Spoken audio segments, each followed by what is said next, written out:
नमस्कार, मी प्रशांत सदामते, स्वाभिमानी स्वराज्य सेना संघटना प्रमुख, सांगली।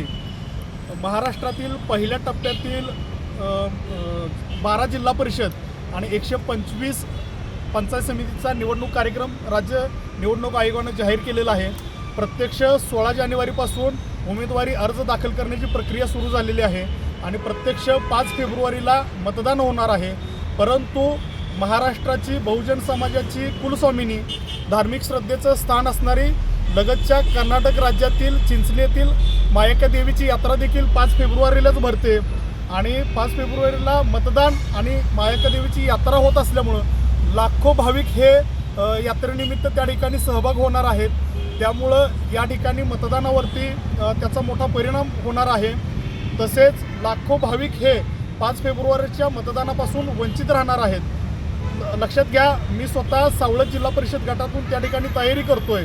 माझ्या गटामध्ये 11 गाव आहेत। ह्या 11 गावातून जवळजवळ 4 ते 5 हजार भाविक मतदार हे यात्रेनिमित्त त्या ठिकाणी सहभागी होणार आहेत। अगोदरच मतदानाचा टक्का हा कमी होतोय। राज्य निवडणूक आयोगाच्या चुकीच्या धोरणामुळे हा सगळा प्रकार घडतोय।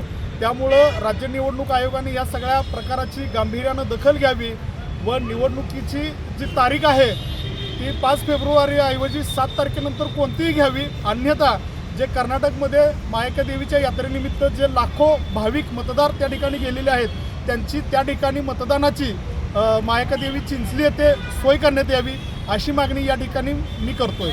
अन्यथा आम्हाला राज्य निवडणूक आयोगाच्या या चुकीच्या निर्णयासंदर्भात आम्हाला योग्य त्या न्यायालयात धाव घ्यावी लागेल। धन्यवाद।